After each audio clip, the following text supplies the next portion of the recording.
పద్మా కాలసర్పదోషము ఇది 5వ రకమైనటువంటి కాలసర్పదోషము. 5వ స్థానంలో రాహు ఉండి 11వ స్థానంలో కేతు ఉన్నప్పుడు సంతానం కలగకపోవడము, లేదా సంతానం పుట్టిన తర్వాత వాళ్ళకి అనారోగ్య సమస్యలు రావడము, ప్రేమ వ్యవహారాల్లో అపజయము, లవ్ బ్రేకప్స్ అనేటువంటివి ఖచ్చితంగా కనబడుతూ ఉంటాయి. ఇదే కాకుండా జైలుకు వెళ్ళడం, వీళ్ళ తప్పు ఉన్నా లేకపోయినా ఏదో ఒక విధంగా ఈ యొక్క జైలుకు వెళ్ళేటువంటి అవకాశాలు ఎక్కువగా ఉంటాయి. కారాగార ప్రాప్తి. తరువాత విచిత్రమైనటువంటి వ్యాధులు ఎలా ఉంటాయి అంటే, ఎంత డయాగ్నోసిస్ చేసినా హాస్పిటల్కి వెళ్ళిన డబ్బులు ధార పోసినా డబ్బులు అవుతాయి తప్ప ఎక్కడ నొప్పి వస్తుంది, దేనికి వస్తుందో కూడా డాక్టర్లు కూడా కనిపెట్టలేరు. ఇలాంటి విచిత్రమైనటువంటి వ్యాధులు వస్తూ ఉంటాయి. అది చాలా కష్టం అవుతుంది దీనివల్ల.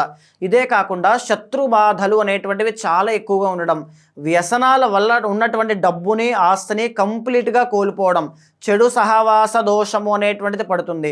వీళ్ళ మీద చాలా ప్రెషర్స్ అనేటువంటివి ఉంటాయి. మెరిటల్ లైఫ్లో అనుమానము అనేటువంటిది తలెత్తుతుంది. సుఖంగా ఉండడం చాలా కష్టం అవుతుంది. ఇవన్నీ కూడా పద్మ అని పిలువబడేటువంటి కాలసర్పదోషం యొక్క గుణగణాలు.